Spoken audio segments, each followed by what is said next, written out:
कि यहाँ finance ministry ने तो स्वीकार कर लिया कि एक धीरे से स्वीकार किया, जिसमें बहुत बात नहीं हो रही है। ये जो तिमाही है उसमें एक रिसेशन का, एक मंदी की संभावना हाँ। यहाँ पे दिख रही है। और बहुत सारे अर्थशास्त्रियों ने इस बात को कहा कि अगर ये इस बार लगभग जीडीपी में 1% की कमी आने जा रही है इस युद्ध के चलते। और उसके अलावे मुद्रास्फीति में बहुत विस्तार होने वाला है। ये लगातार इस बात को लोग बोल रहे हैं। और ये कह रहे हैं कि इस समय रुपया जो है, एशियाई जो अर्थव्यवस्था है उसमें सबसे ज्यादा खराब प्रदर्शन भारतीय रुपए का हो गया है। अभी वो थोड़े दिन और चलेगा तो 100 चला जाएगा प्रति डॉलर जो है।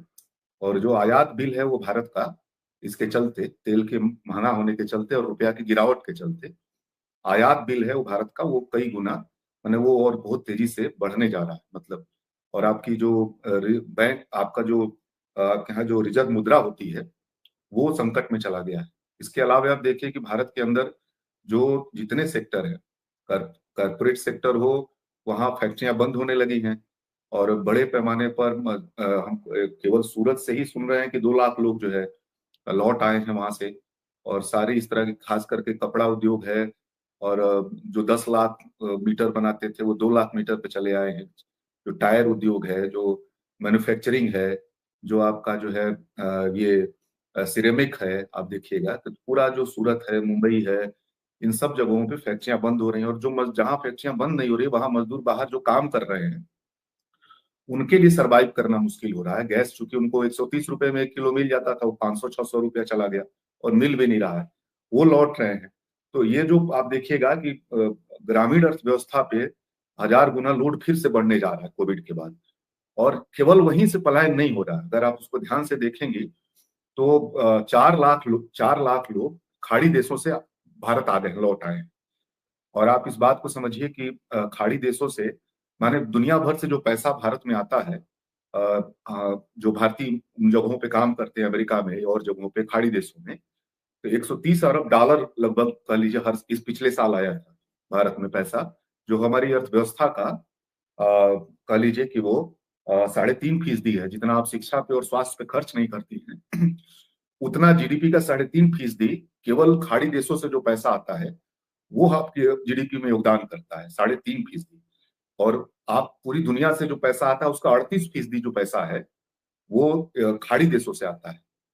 और जो आपका प्रवास है भारत से, उसमें से केरल का तो 80% मजदूर जो वहां काम करने जाते हैं, उसका 80% केरल से जाते हैं, आप समझ लीजिए। और उसके बाद महाराष्ट्र है, उसके बाद तमिलनाडु है, उसके बाद उत्तर प्रदेश और बिहार है। तो ये जो खाड़ी देशों से जो लौट रहे हैं, 4 लाख लौट आए हैं, 10 लाख यहाँ से लौट रहे हैं। तो ग्रामीण अर्थव्यवस्था आप देखिएगा कि एमएसएमई पहले से जो आप कह लीजिए वो बहुत संकट में है। नोटबंदी के बाद, आपके जो है जीएसटी के बाद, कोविड के बाद, ये पूरा एक संकट में है। और कारपोरेट संकट में चला गया है। कृषि अर्थव्यवस्था पहले संकट में है। तो गांव की अर्थव्यवस्था ओवरलोडेड होने जा रही है। मतलब वो जो आप समझिए कि खाड़ी देशों से भी जो लौट रहे हैं, और हमारे हमारे औद्योगिक नगरों से भी जो हमारे मजदूर लौट रहे हैं। अब गांव में आपने मनरेगा को मांग आधारित रहने नहीं दिया, उसको आपने सरकार आधारित कर दिया। तो अर्थव्यवस्था एक कंप्लीट कह लीजिए, एक समग्र अर्थव्यवस्था, केवल तेल की तरफ अब ध्यान मत दीजिए आप, केवल गैस की तरफ ध्यान मत दीजिए। पूरी इकोनॉमी आपकी लगभग रिसेशन की तरफ, मंदी की तरफ वो बढ़ने जा रही है। और सबसे बड़ी बात है कि सरकार इसको चूंकि एक्सेप्ट नहीं कर रही है, इतने बड़े संकट को सरकार इसको एक्सेप्ट नहीं कर रही है। और सदन में इस पूरे मसले पर बहस नहीं करना चाहती है, बहस से भी बच रही है कि भाई चलिए, आपने एक पॉलिसी ली, आपने ईरान से रिश्ता खराब किया, रसिया से रिश्ता खराब किया, आप जो है अनावश्यक ढंग से इजराइल का में चले गए, अनावश्यक ढंग से आपने अमेरिकी लॉबी के देश के बतौर अपनी पहचान बना ली। चलिए, आपने हम इसकी बहुत आलोचना मान लीजिए नहीं करते हैं, लेकिन संसद में इस पे बहस करते कि अब क्या परिवर्तन करने की जरूरत है नए सिचुएशन पे। विपक्ष से सुझाव लेते, इस बात को ये करते, विपक्ष तैयार था इसको लेकर के।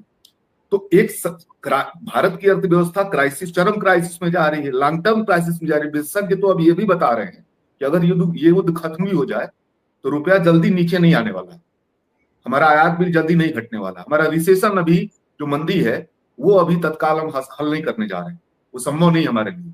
तत्काल जो खाड़ी देशों में जितना नुकसान हुआ है, ये जो लोग लौट रहे हैं यहाँ पे, ये वहां जाने की स्थिति में नहीं होंगे। ये जो फैक्ट्रियां बंद हो रही है, ये जो लोग लौट रहे हैं कोविड की तरह, ये वहां जाने की स्थिति में नहीं होंगे। यानी कि आपकी अर्थव्यवस्था और आपका जो पूरा जीडीपी है वो अभी ऑलरेडी संकट में रहेगी। रुपया बहुत गिरने नहीं जा रहा है, तेल की कीमत तुरंत घटने नहीं जा रहा है। तो कुल मिला के आपके सामने भारत के सामने बहुत बड़ा संकट है, और जिसको एक्सेप्ट न करने के चलते खतरा ये है कि ये संकट और बढ़ जाएगा। और भारत अगर अपनी पॉलिसी में कोई बड़ा परिवर्तन अगर नहीं करता है, जो अभी के दौर में जो मोदी जी ने पॉलिसी ली उसमें बड़ा परिवर्तन नहीं करता है, तो एक विराट संकट की तरफ भारत की अर्थव्यवस्था बढ़ रही। जी।